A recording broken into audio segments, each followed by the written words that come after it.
downregulate genes and create disease, long-term effects. Human beings, because of the size of the neocortex, we can turn on the stress response just by thought alone. We can think about our problems and turn on those chemicals. That means then our thoughts could make us sick. So if it's possible that our thoughts could make us sick, is it possible then our thoughts could make us well? The answer is absolutely yes. Hey everybody, welcome to Impact Theory. Our goal with this show and company is to introduce you to the people and ideas that will help you actually execute on your dreams.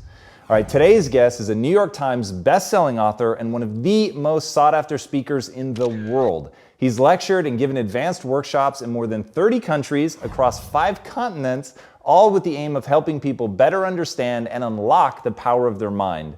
His expertise is the intersection of the fields of neuroscience, epigenetics, and quantum physics, and he's partnered with other scientists across multiple disciplines to perform extensive research on the effects of meditation, using advanced technologies such as epigenetic testing, brain mapping with EEGs, and gas discharge visualization technology.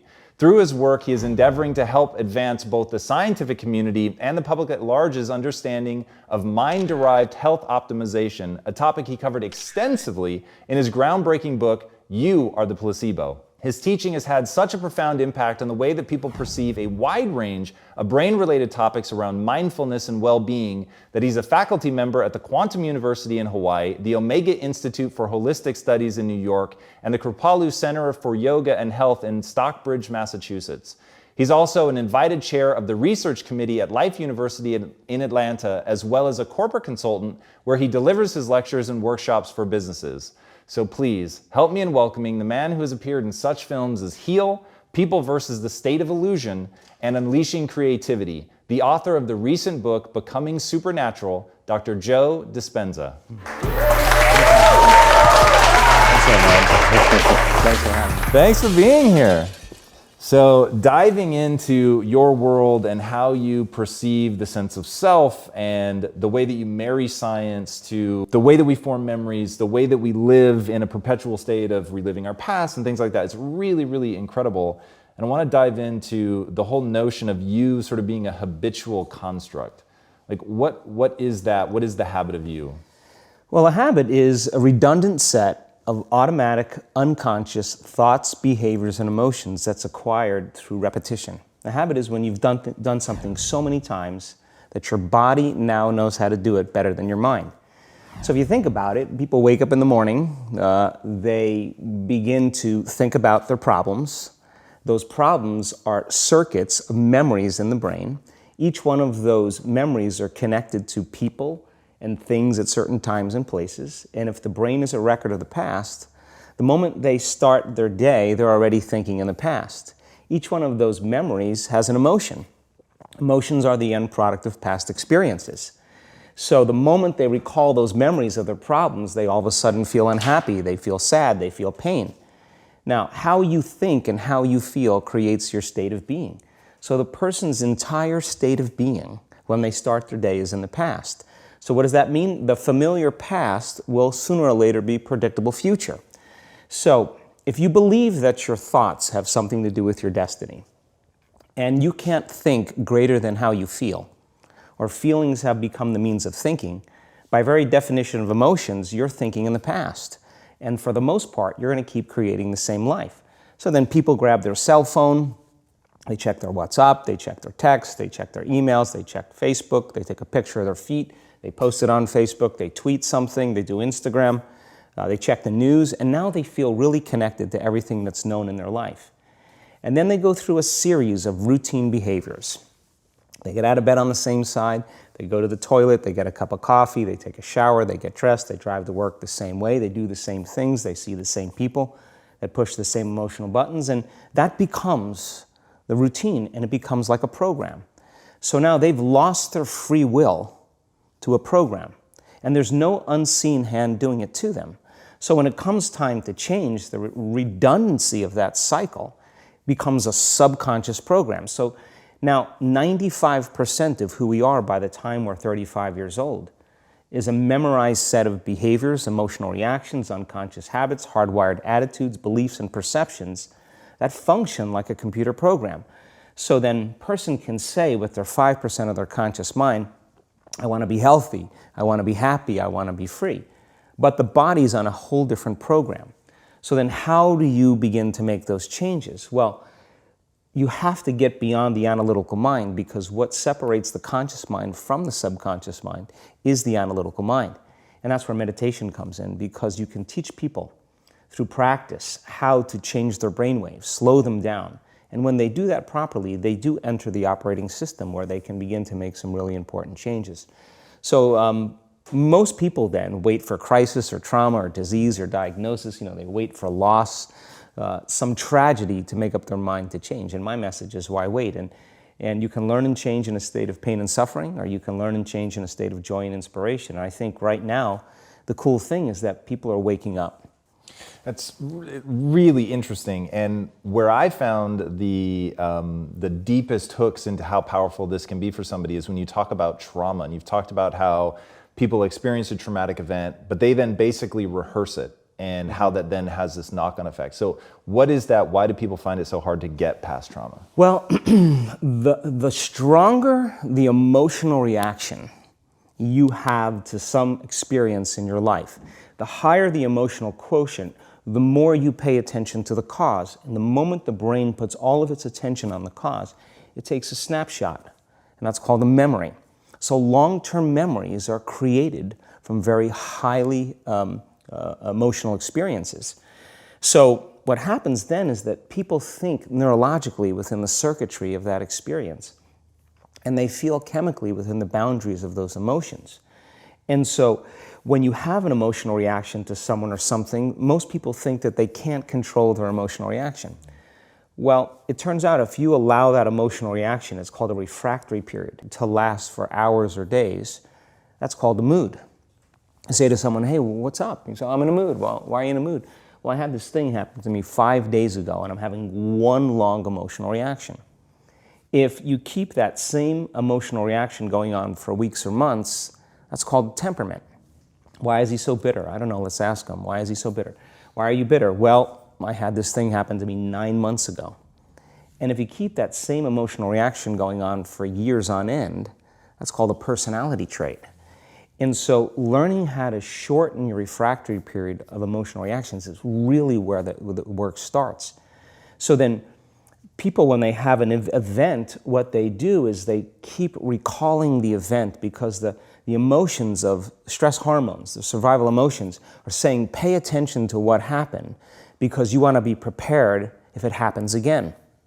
Turns out most people spend 70% of their life living in survival and living in stress. So they're always anticipating the worst case scenario based on a past experience. And they're literally, out of the infinite potentials in the quantum field, they're selecting the worst possible outcome, and they're beginning to emotionally embrace it with fear. And they're conditioning their body into a state of fear. Do that enough times, body has a panic attack without you. You can't even predict it because it's programmed subconsciously. So then you say to the person, why are you this way? And they'll say, I am this way because of this event that happened to me 15 or 20 years ago.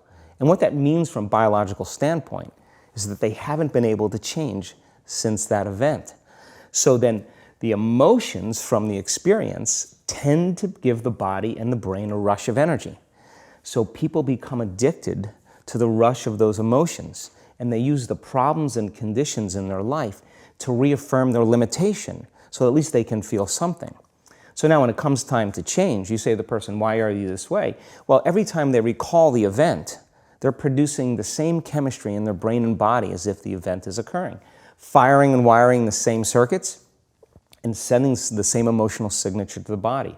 Well, what's the relevance behind that? Well, your body is the unconscious mind. It doesn't know the difference between the experience that's creating the emotion and the emotion that you're creating by thought alone. So the body's believing it's living in the same past experience 24 hours a day, 7 days a week, 365 days a year. And so then when those emotions influence certain thoughts, and they do, and then those thoughts create the same emotions, and those same emotions influence the same thoughts, now the entire person's state of being is in the past. So then the hardest part about change is not making the same choices you did the day before, period. And the moment you decide to make a different choice, get ready, because it's going to feel uncomfortable. It's going to feel unfamiliar. There's going to be some uncertainty. Why does it feel so uncomfortable? Is it because of the neurons that fire together wire together? So there's like an easiness to that loop, just because literally, and you've talked very eloquently about this, the way that the neurons connect in the brain, how rapidly, I've seen you show footage of how rapidly those connections happen, which is pretty incredible. Is that what makes it so discomforting for people? I think that the bigger thing is that we keep firing and wiring those circuits. They become more hardwired. So you have a thought and then the program runs. But it's the emotion that follows the thought. If you have a fearful thought, you're going to feel anxiety. The moment you feel anxiety, your brain's checking in with your body and saying, yeah, you're pretty anxious. So then you start thinking more corresponding thoughts equal to how you feel. Well, the redundancy of that cycle conditions the body to become the mind. So now, when it comes time to change, a person steps into that river of change and they make a different choice, and all of a sudden, they don't feel the same way. So the body says, well, you've been doing this for 35 years. You're going to just stop suffering and stop feeling guilty and stop feeling shameful, and you're not going to complain or blame or make excuses or feel sorry for yourself. Well, the body's in the unknown. So the body says, I want to return back to familiar territory. So the body starts influencing the mind, and it says, start tomorrow. You're too much like your mother. You'll never change. This isn't going to work for you. This doesn't feel right. And so if you respond to that thought as if it's true, that same thought will lead to the same choice, which will lead to the same behavior, which will create the same experience, which will produce the same emotion. I want to talk about that notion of, give me a little more detail on what you mean by the body becomes the mind or the unconscious mind. What do you mean by that exactly? Well, those are two different things. Your body is your unconscious mind. In a sense, if you're sitting down and you start thinking about some future worst-case scenario that you're conjuring up in your mind, and you begin to feel the emotion of that event, your body doesn't know the difference between the event that's taking place in your world, outer world, and what you're creating by emotion or thought alone. So most people then, they're constantly reaffirming their emotional states. So when it comes time to give up that emotion, they can say, I really want to do it, but really the body is stronger than the mind because it's been conditioned that way. So the servant now has become the master. And the person all of a sudden, once they step into that unknown, they'd rather feel guilt and suffering because at least they can predict it. Being in the unknown is a scary place for most people because the unknown is uncertain. People say to me, well, I can't predict my future. I'm in the unknown, and I always say the best way to predict your future is to create it. Not from the known, but from the unknown. What thoughts do you want to fire and wire in your brain? What behaviors do you want to demonstrate in one day? The act of rehearsing them mentally, closing your eyes, and rehearsing the action. Rehearsing the reaction of what you want, or the action of what you want. By closing your eyes and mentally rehearsing some action. If you're truly present, the brain does not know the difference between what you're imaging and what you're experiencing in 3D world. So then you begin to install the neurological hardware in your brain to look like the event has already occurred. Now, your brain is no longer a record of the past. Now it's a map to the future. And if you keep doing it, priming it that way, the hardware becomes a software program. And who knows, you just may start acting like a happy person. And then I think the hardest part is to teach our body emotionally what the future will feel like ahead of the actual experience. So what does that mean? You can't wait for your success to feel empowered. You can't wait for your wealth to feel abundant. You can't wait for your new relationship to feel love or your healing to feel whole. I mean, that's the old model of reality of cause and effect, waiting for something outside of us to change how we feel inside of us. And when we feel better inside of us, we pay attention to whoever or whatever caused it. But what that means then is that from the Newtonian world is that most people spend their whole life living in lack, waiting for something to change out there. What do you mean the Newtonian world? Newtonian world is all about the predictable. It's all about predicting a future. But the quantum model of reality is about causing an effect. The moment you start feeling abundant and worthy, you are generating wealth. The moment you're empowered and feel it, you're beginning to step towards your success. The moment you start feeling whole, your healing begins. And when you love yourself and you love all of life, you'll create an equal. And now you're causing an effect. And I think that's the difference between living as a victim in your world, saying, I am this way because of this person or that thing or this experience. They made me think and feel this way. When you switch that around, you become a creator of your world, and you start saying, my thinking and my feeling is changing an outcome in my life. And now that's a whole different game, and we start believing more that we're creators of reality. So how do we go from, okay, I have this negative emotion, it's controlling my life, it's got me in this cycle of, I think about this emotion, which triggers a chemical reaction, which trains my body to feel that way, which makes it easier, more likely I will do it again. And so now I'm in this vicious cycle. And unconscious, and it's unconscious. Right. And you said, does your thinking create your environment, or does your environment create your thinking, which I thought was really, really interesting. So how do we then go from that, like mechanistically, to begin this visualization process of something that's empowering? It's me in a different state. It's my future self. Is it meditation? What does that look like? If you're not being defined by a vision of the future, then you're left with the old memories of the past, and you will be predictable in your life. And if you wake up in the morning and you're not being defined by a vision in the future, as you see the same people and you go to the same places and you do the exact same thing at the exact same time, it's no longer that your personality is creating your personal reality. Now your personal reality is affecting or creating your personality. Your environment is really controlling how you think and feel unconsciously, because every person, everything, every place, every experience has a neurological network in your brain. Every experience that you have with every person produces an emotion. So some people will use their boss to reaffirm their addiction to judgment. They'll use their enemy to reaffirm their addiction to hatred. They'll use their friends to reaffirm their addiction to suffering. So now they need the outer world to feel something. So to change then is to be greater than your environment, to be greater than the conditions in your world. And the environment is that seductive. So then why is meditation the tool? Well, let's sit down, let's close our eyes. Let's disconnect from your outer environment. So if you're seeing less things, there's less stimulation going to your brain. If you're playing soft music or you have earplugs in, less sensory information coming to your brain, so you're disconnecting from your environment. If you can sit your body down and tell it to stay like an animal, stay right here. I'm going to feed you when we're done. You can get up and check your emails. You can do all your texts. But right now, you're going to sit there and obey me. So then, when you do that properly, and you're not eating anything or smelling anything or tasting anything, you're not up experiencing and feeling anything, you would have to agree with me that you're being defined by a thought, right?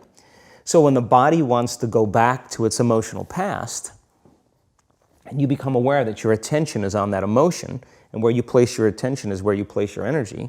You're siphoning your energy out of the present moment into the past, and you become aware of that. And you settle your body back down in the present moment, because it's saying, well, it's 8 o'clock. You normally get upset because you're in traffic around this time, and here you are sitting, and we're used to feeling anger, and you're off schedule. Oh, it's 11 o'clock, and you usually check your emails and judge everybody. Well, the body's looking for that predictable chemical state. Every time you become aware that you're doing that and your body is craving those emotions and you settle it back down into the present moment, you're telling the body it's no longer the mind, that you're the mind. And now your will is getting greater than the program. And if you keep doing this over and over again, over and over again, over and over again, just like training a stallion or a dog, it's just going to say, I'm going to sit.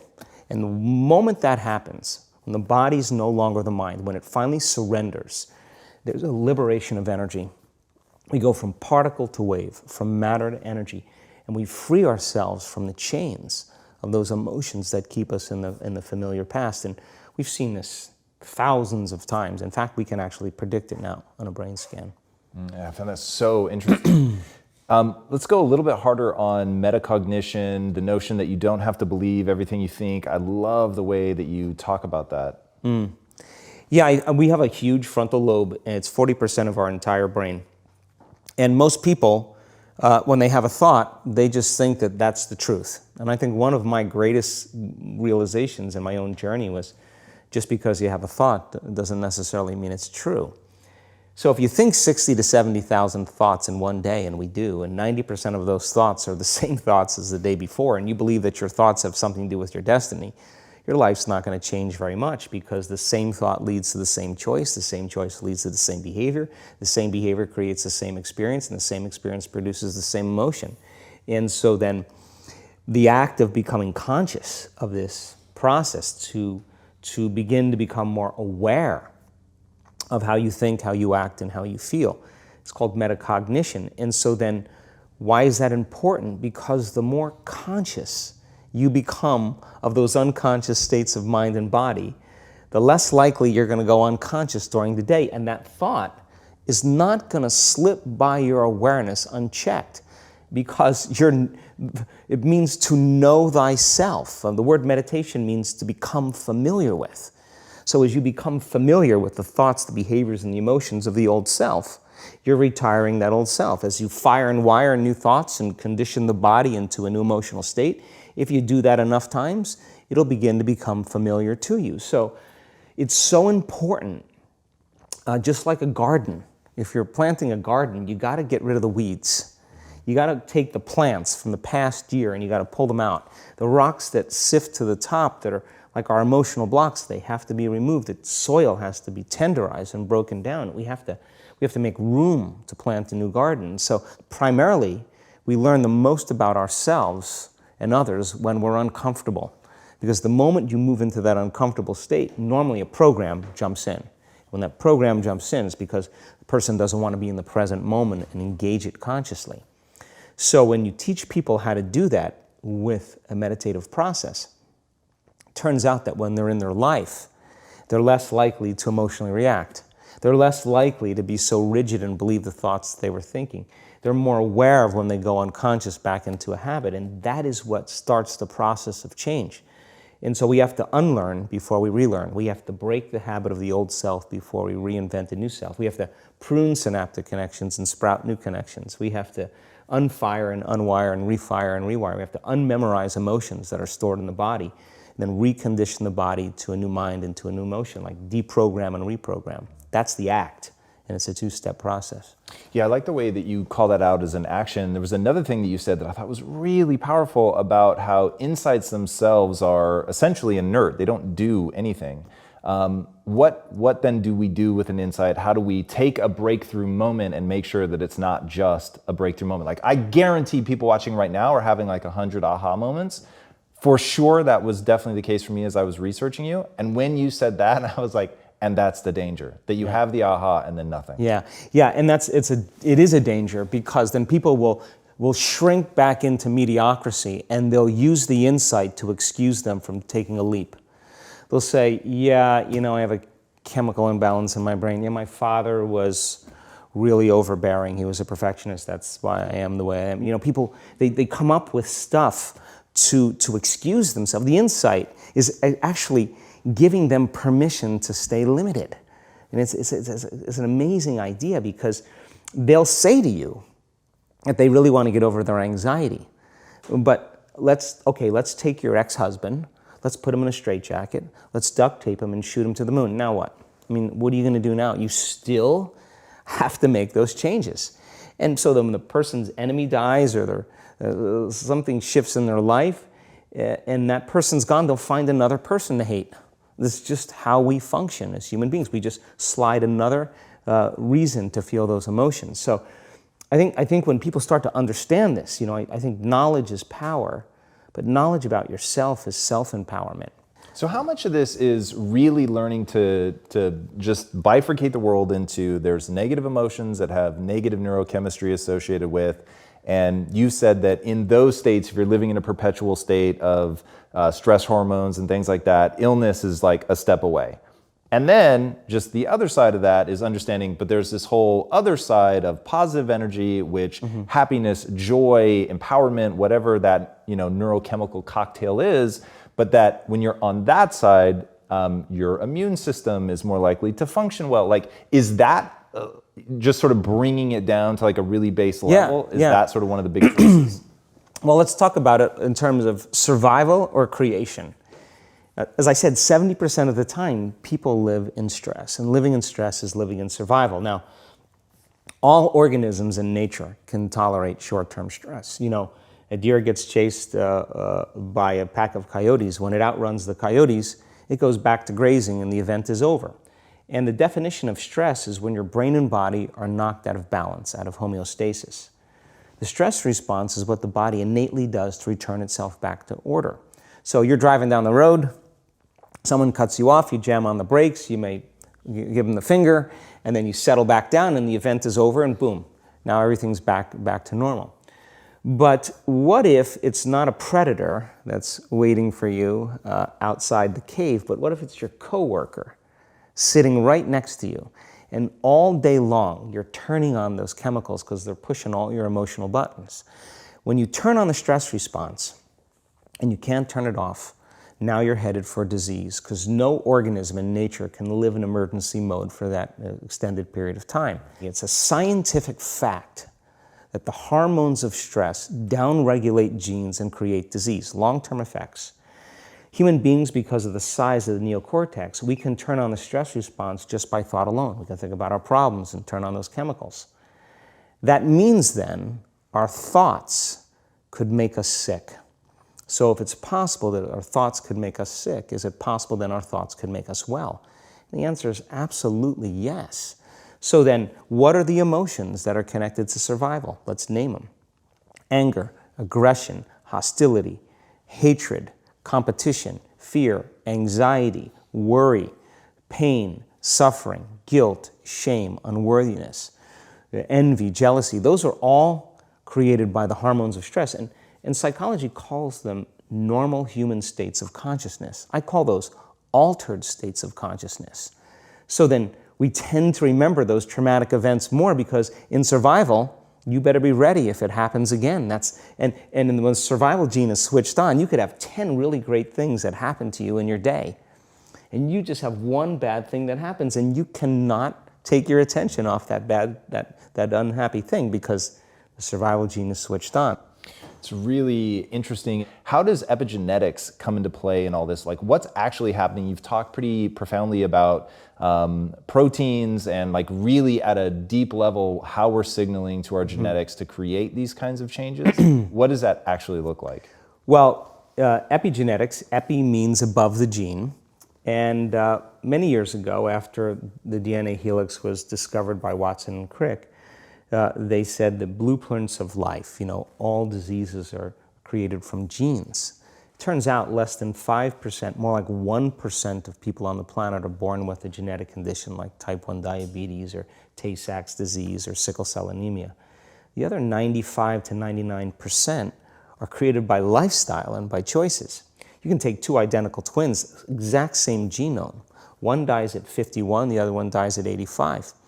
Same gene, different environment. So all of a sudden they said, we lied. That was wrong. It's not genes that create disease. It's the environment that signals the gene that creates disease. Well, okay. But that's not the whole truth too, because you could have two people working side by side in the same factory. One gets cancer after being exposed to a carcinogenic for 25 years. Both working for 25 years, the other one has no cancer at all. So there must be some internal order that would cause one person to not get it while another one does. So is it possible then, if the environment signals the gene, and it does, and the end product of an experience in the environment is called an emotion, can you signal the gene ahead of the environment by embracing an elevated emotion? We've done the research on this. We've measured 7,500 different gene expressions in a group of people that came to an advanced event for 4 days. And we had them doing a seated meditation, a walking meditation, a laying down meditation, a standing meditation. And at the end of 4 days, just 4 days, the common 8 genes that were upregulated, 2 genes to suppress cancer cells and tumor growth, 2 genes for neurogenesis, the growth of new neurons in response to novel experiences and learning, the gene that signals stem cells to go to damaged areas and repair them, the gene for oxidative stress was upregulated. We started seeing all these genes that are very, very healthy to cause the body to flourish. Imagine if people were doing that for 3 months. We also measured telomeres, the little shoestrings on the end of DNA that tell us our biological age. We asked people to do the work, meditation, 5 out of 7 days for 60 days. Measure their telomeres that determine their biological age. 60 days later, 74% of the people lengthened their telomeres. 40% significant change. 20% a very remarkable change. That means that they got a little bit of their life back. If it had lengthened by 10%, they got 10% of their life back. That's incredible. Before I ask my last question, tell these guys where they can find you online. Sure, my website is just drjoedispenza.com. You can follow us on Facebook, Twitter, Instagram. We're all over. And then my final question, what's the impact that you want to have on the world? I think that the end game for me is to empower people to such a degree that they realize that they need less things outside of them to make them happy, less things outside of them to regulate their moods and their behaviors, and that they begin to use the kind of the power that we all have access to, and to really and to change the world, to make a difference so that there's more peace, there's more wholeness, there's more connection, that we support and love each other, we serve better, and I think that we have to start, for the most part, if everybody's working on themselves and doing their best to present the greatest ideal of themselves to the world, I think the world will be a better place. And so that's my passion, and I'm witnessing it happening now more than I ever thought I would. That's incredible. Joe, thank you so much for being here. It was amazing having you. Guys, go watch this man's videos. They are some of the best explanations of what's going on inside the mind that I've ever come across. There were several that I literally have people in my life that I'm going to force to sit down and watch these things. There's just incredible explanations of how you create yourself out of the things that you do habitually. The way that you think creates a feeling. The way that you feel creates thinking that matches that. And then you get in this cycle, and that coming down to that personality ultimately being a finite set of patterns in your brain, I think is really, really illuminating in terms of how we actually experience the world.